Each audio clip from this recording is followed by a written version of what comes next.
At the end of Wind Waker, Ganondorf has enough Demise hatred in him, that he ends up trying to kill Link because he's mad that he failed, but then that hatred is boiling up on him, and he has enough of it to be able to fight Link. But that's why he doesn't have enough to turn to Ganon, but he has enough to fight Link. So if we look at Twilight Princess, we see he has 4 phases as a battle. First is he possesses Zelda, then he turns into Ganon, then we have a horse fight with him, then finally we have a sword battle. So him being able to turn into all these forms proves that, of course, he has a lot of hatred left inside of him. He has a lot of Demise hatred left inside of him. So in this game, we have seen Ganondorf the most angry as we've seen him in. And I'm not kidding. He legit wants to kill anyone who stands in his path. As we can see in the, before the game really happens, we see him destroy the, one of the sages. And that's pure hatred. He's angry as heck that he didn't get what he wants. And this is like the angriest we've seen throughout the 3 games he's in. He really wants revenge. He's tired of failing, and he wants revenge from everyone that's hurt him, everyone that's hurt his Gerudo. Because we don't even see the Gerudo in that game. We don't even know what happens to them.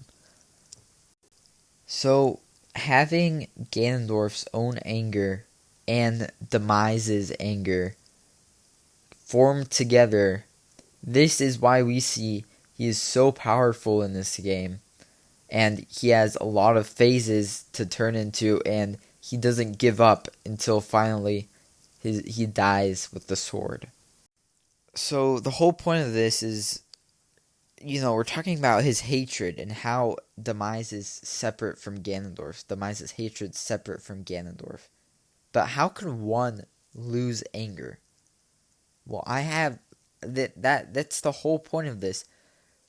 The anger that Demise has in Ganondorf isn't just kind of there. It's actually malice. The same malice we see and fight in Breath of the Wild. That same malice that we have there is actually inside Ganondorf. And that's the part of Demise that's inside of him. That's why he's so angry.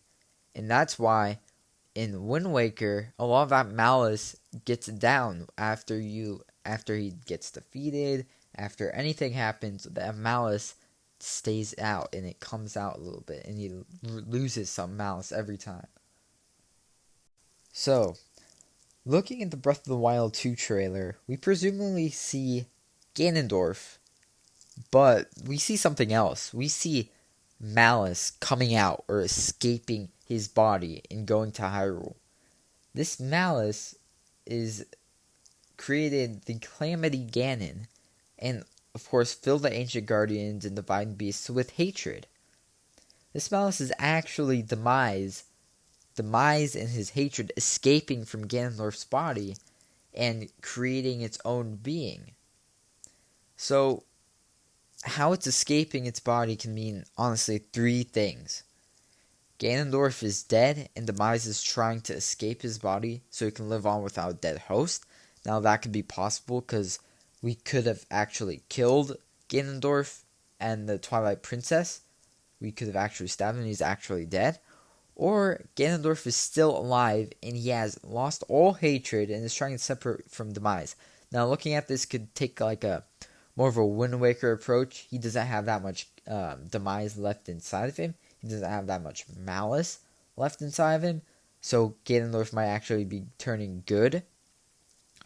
And the final one is that Ganondorf is still alive, and the green hand that's on the part where Ganondorf was stabbed in Twilight Princess is a spell where it's trying to split Ganondorf and Demise apart. Okay, that could make sense. The first 2 are a bit self-explanatory. Like I said, they're not that confusing. The third one is a bit confusing. So let's talk about that. So to start off with that, the Green Hand might have been a spell cast by the Yiga clan. The spell does have Gerudo writing on it, so you might think it came from Gerudo. However, if we take a closer look at where the Yiga clan hideout is located, it's very close to Gerudo Town. So maybe after years of being close by, they might have grown to some of their customs and learned their language. The other way might also be because the Gerudo, or Ganondorf most likely, mainly has magic powers, unlike many other races. So this spell could have been created by the Gerudo, but the Yiga clan must have found out about this certain spell and took the opportunity to use it on Ganondorf's body. So the way they actually have Ganondorf's body, I think, is that they actually preserved his body using the same techniques as the Sheikah monks did. They would know how to do this because they used to be Sheikah. So they're mummifying Ganondorf, and they're essentially trying to take out all the malice of Ganondorf, all of the Demise, and there was enough malice out of him that Calamity Ganon was born from underneath Hyrule Castle where Ganondorf is. Okay? And now we might see in Breath of the Wild 2, we might actually see Demise again. Who knows? Maybe all the malice finally comes out, all of his hatred escapes, and we see Demise once again in his hatred. And finally, if we defeat him, who knows? Maybe after we do that, Ganondorf might actually come back as a good guy and help the Gerudo in peaceful ways.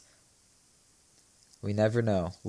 I guess we'll find out, because Ganondorf, I've always thought of Ganondorf, like, especially in Wind Waker, he's not really that bad. It's just the malice or the Demise inside of him. So if we get rid of all of that, who knows, but maybe Ganondorf will actually come again as a good person. I missed something that I was gonna say a little bit more for evidence. So if we go back to the Breath of the Wild and we go to the beginning of the game when King Roam, um, is in a Hyrule, or is talking to us about Hyrule, and he's talking to us about Calamity Ganon specifically, and he's saying the Demon King was born into this kingdom, but his transformation into malice created the horror you see now. So that's a little bit more evidence backing my claim up, meaning that the malice created this being.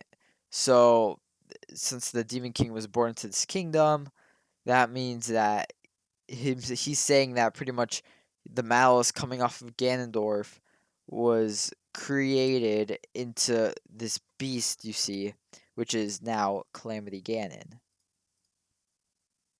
Another thing to add on to that is that on a little bit later in that cutscene, he says, "And the power to oppose it lies dormant beneath the ground." Now that kind of goes back to the Breath of the Wild 2 trailer when he's talking about how the power, or it could be that Ganondorf, the body we see in Breath of the Wild 2 trailer, could be is below Hyrule Castle, and it's saying here, "And the power to oppose it lies dormant beneath the ground." So maybe that green hand can oppose it, or Ganondorf himself can oppose Calamity Ganon, can oppose Demise, and that could be it, the power you get, and possibly come into a bigger picture, and maybe that's the way to defeat Demise once and for all. Guys, thank you so much for watching this theory. The two parts, and I know it's been a long theory. That's why I split it into two parts. And I know that this theory is pretty wild. In some parts it really doesn't make sense. But if you really have any questions for me to add on or something, please leave in the comments below, and I'll happily reply to your answers and what I think. And also, comment below what you really want, what kind of theories you have about subjects like this. And just thank you guys for watching this long theory. There will be more theories. I don't know about this long, but there will be more theories. So make sure to subscribe and like this video so you can get more of my ideas coming soon. And also one thing, Rabio's adventure. Yeah, that's there. The next episode is actually coming soon, so make sure to stick in for that because a lot of people really watch that. So, anyways, guys, thanks for watching. I'll see you guys in the next one. Bye.